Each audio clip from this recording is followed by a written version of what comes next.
Bonjour à tous et bienvenue sur la chaîne d'Evans Bookish. On se retrouve pour une vidéo recommandation de livres à lire au printemps.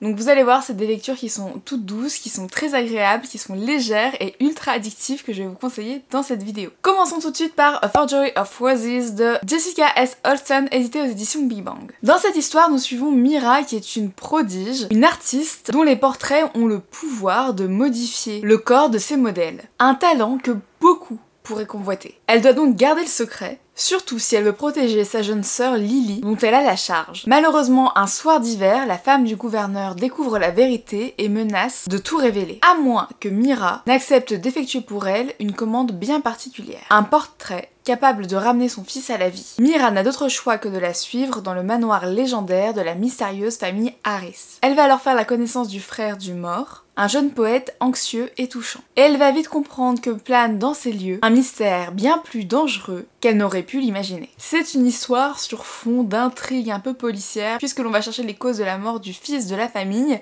C'est une intrigue un peu policière, avec un petit fond de romance, d'amitié.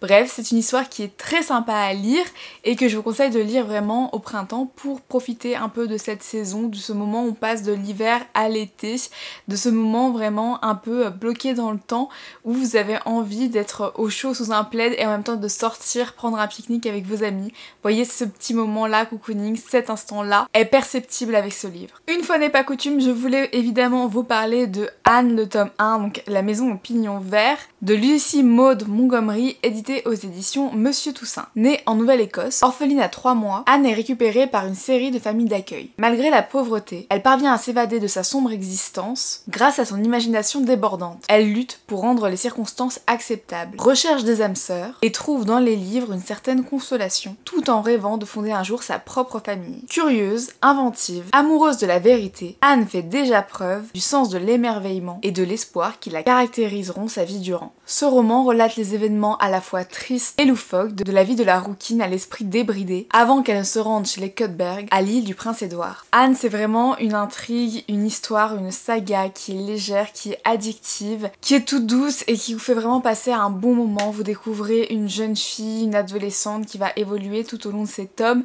qui va grandir pour s'épanouir et pour devenir une jeune femme incroyable et une femme après.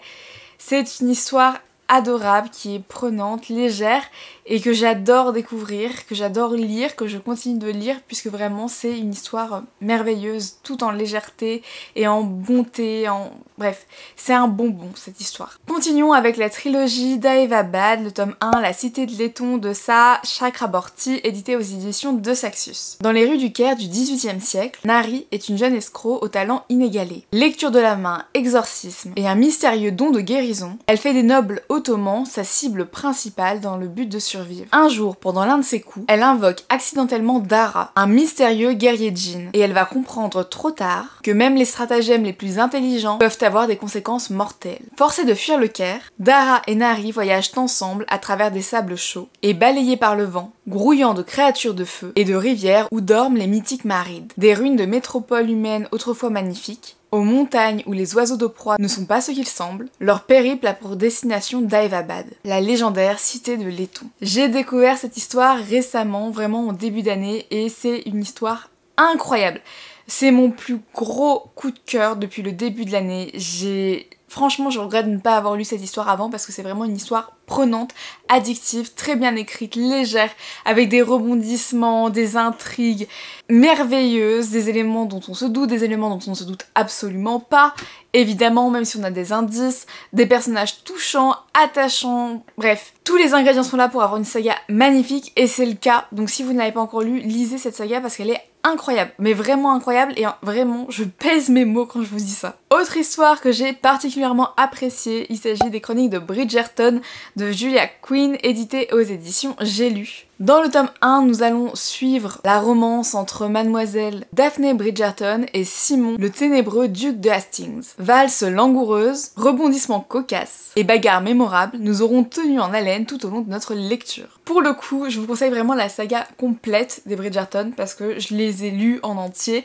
Mon préféré est sans aucun doute, comme pour la majorité des gens, le tome 3, qui est une réécriture du conte de Cendrillon. C'est une pépite, voilà, c'est une lecture douce, addictive, qui fait du bien, qui est vraiment...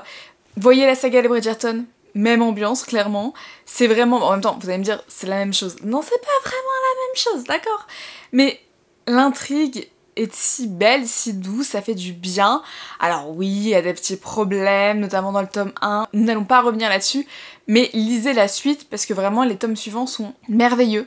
Ils sont incroyables, les personnages sont attachants et vraiment le tome 3, pépite parmi les pépites. Ça faisait très longtemps que je ne vous avais pas parlé du tome 1 des Mémoires de la Forêt, les souvenirs de Ferdinand Taupe de Michael Brun-Arnaud, édité aux éditions L'École des Loisirs. Dans la forêt de Belle-Écorce, au creux du chêne où Archibald Renard tient sa librairie, chaque animal qui le souhaite peut déposer le livre qu'il a écrit et espérer qu'il soit un jour acheté. Depuis que ses souvenirs le fuient, Ferdinand Taupe cherche désespérément à retrouver l'ouvrage qu'il a écrit pour compiler ses mémoires, afin de se rappeler les choses qu'il a faites et les gens qu'il a aimés. Il en existe un seul exemplaire, déposé à la librairie il y a des années. Et justement, un mystérieux client vient de repartir avec. À l'aide de vieilles photographies, Archibald et Ferdinand se lancent sur ces traces en forêt, dans un périple à la frontière du rêve, des souvenirs et de la réalité. C'est une histoire toute douce, alors non, je n'ai pas lu la suite, je n'ai pas lu les 2 autres tomes qui sont sortis, mais cette histoire est merveilleuse. Elle est parfaite pour le printemps, puisque le tome 2 est pour l'automne, si je dis pas de bêtises, et le tome 3 sur l'hiver. Voilà, vous avez toutes les saisons, il manque juste un petit 4ème, et ce serait parfait. J'ai hâte de pouvoir découvrir la suite. Je vous avais dit que c'était une histoire qui était très jeunesse, et au départ j'ai eu du mal parce que je me suis dit oulala, dans quoi je me suis embarquée, c'est vraiment ultra jeunesse et ça me correspond pas vraiment. Mais en fait c'est une histoire qui est vraiment ultra addictive, ultra douce, ultra chaleureuse, je sais pas trop comment je peux vous dire ça autrement, mais c'est vraiment les sentiments que j'ai eus en lisant cette histoire. J'ai vraiment eu cette impression de découvrir les contes de Père Castor que je regardais quand j'étais petite.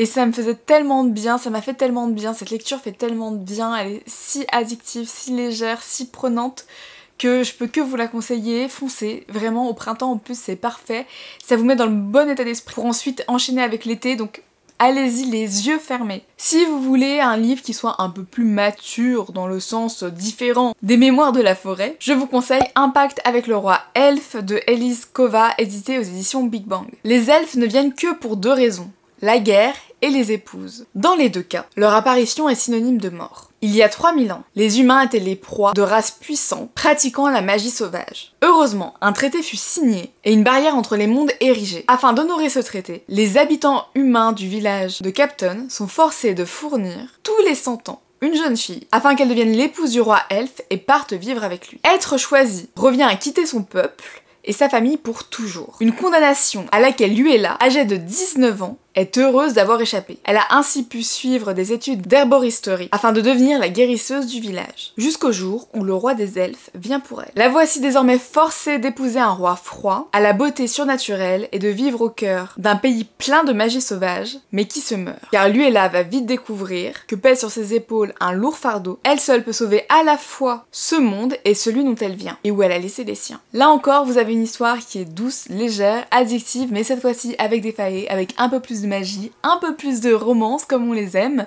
et qui fait du bien. Voilà, qui vous fera passer un bon moment, agréable, et qui vous plongera au cœur d'un univers, d'une intrigue et d'une forêt enchanteresse. Et voilà, c'est tout pour cette vidéo, j'espère qu'elle vous aura plu. N'hésitez pas à me dire si vous connaissez certaines de ces lectures, si vous les avez lues ou pas, et moi je vous dis à très vite pour une nouvelle vidéo. À bientôt sur la chaîne.